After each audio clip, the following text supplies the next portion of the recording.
three things, and I know we're sort of running over, so I'm going to go through this quite quickly. Three things we'll look. We'll look at where the call centre, how it's become such an organisational risk and what it is today. A little bit about why and what those vulnerabilities are, and then we'll look at the compliance side.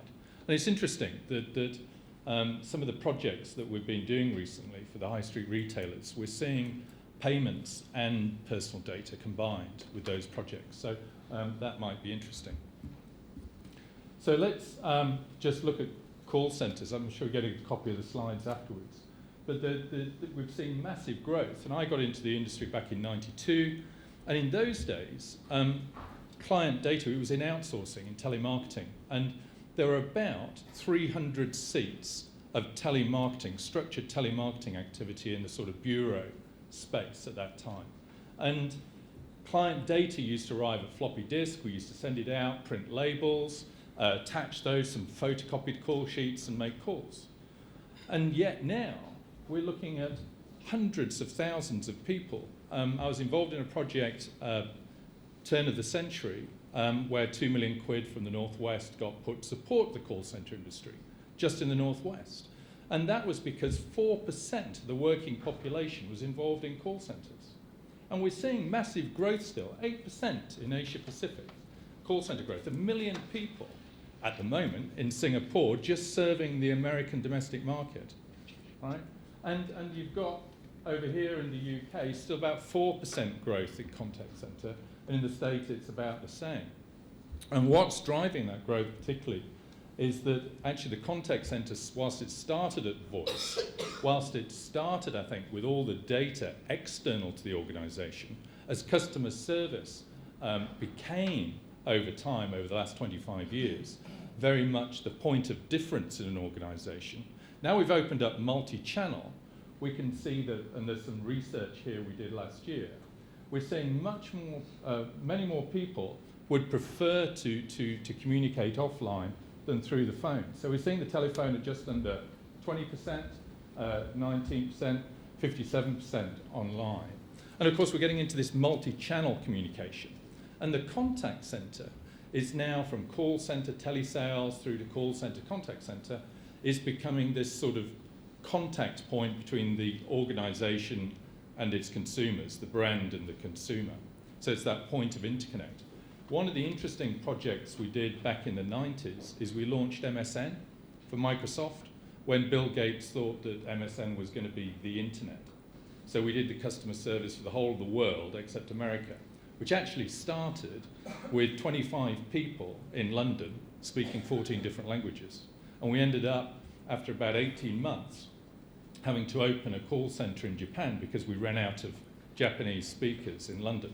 So we could only get about 120, and we had to open a 250-seat contact centre in Japan, which we did in about 90 days. So really interesting about how we've seen that growth. Looking at the threats now, we've talked earlier about internal compromise, and that being the biggest threat. This was actually in 2011 that this came out. And what does that mean? Well, what it means is that in larger contact centres, and I was going to put some photos up, rows and rows of people, right? But the reality is that there may be somebody offering a call centre agent 50 quid in a car park, right? That's the reality. We've seen that and we've monitored that, right? But in those contact centres, the average wage in a contact centre in the UK is the same now as it was 25 years ago, right? We've seen very little growth in agents. So you're seeing people just above minimum wage, where they're at 7, 8, 10 pounds an hour at that level. But they can still get 50 quid for a full set of customer details. And what's worse, particularly in Scotland, we're hearing reports from the Scottish police of actually people being followed home and then told that they know where they live and being persuaded, because they know where the kids go to school, that they should access those data systems and they should provide and they should use their access availability in the organisation to do it. So this is very much a people thing, and the earlier speakers touch on it, but we're able to see some real examples there. Some of the pieces here in that we've worked a lot in PCI and payments compliance. And over the last 18 months, I've just rewritten the secure telephone payment guidelines of the PCI Standard Security Council. They're going to be published later this year. But the reason that the payment card industry is pushing hard is because as we've closed down fraud in chip and PIN and rolled that from Canada through to the UK, following our Information Commission officer, we're seeing it in the UK, in the US now with retail, but that's pushing more and more fraud to customer not present channels, including the contact centre. So the contact centre is coming under pressure. So hundreds of thousands of people working at lower wages with clear access to data as the customers at the centre of the organisation, and that's a big vulnerability, a big vulnerability. Some evidence that that's beginning to see knocking down into the consumer. Nine out of 10 people surveyed. We've surveyed 8,000 people in the last few months. We've got a white paper coming out in the new next month. But 9 out of 10 people aren't sure of who they're talking to when they're called. So this is for receiving a call from a call centre. And that's going to begin to limit the opportunities of trust building within the organisation. Another couple of little bits of data that pulled out of there. 86% feeling uncomfortable during the call about the data they're being asked by the contact centre agents. So in this GDPR, in the context of GDPR, and whilst we've got 19 working days left to do it, actually what we should be doing a lot more of is reassessing those permissions, because we've only got so many more instances of contacting the customer. So in inbound calling, whether it's bill refresh, anytime we're doing the customer, we should be re-changing the structure, looking at re-establishing those permissions, so we haven't got a problem on the 25th of May 2018. So there's a lot of things we can be doing, and the trust environment is degrading because of the use of the telephone. This is a case study from 2011 with BSkyB, and a quote here from Callum Mitchell. Callum was with BSkyB. They implemented a solution that prevented card data entering the organisation. And that's very much the theme, I think, that the PCI Council are taking. This is saw agent fraud reduced by 98% overnight, and that's simply because the agent couldn't hear the payment card number and the customer was using it. Don't know how many people use Sky? Yeah, quick show of hands. Yeah, quite a few. And if you're asked to pay for anything, use the handset on your phone to put the digits in. So getting getting risk off the table, right? Just devaluing the data that's entering into the contact centre is a very positive way of reducing risk. And Sky was one of the first examples. 6,500 seats. Implementation took about a year and a half to do that. This is another case study that I worked directly on. This was with Shop Direct. Shop Direct had taken a multi-channel retailer, looking at web primarily, and a big transition over to web. And in this case study, we looked to prevent card data entering. Callum Mitchell later became the risk director of the outsourcer who was supporting Shop Direct. But the work we did there was not only prevent card data entering, but do that in a hosted solution rather than an on-premise solution.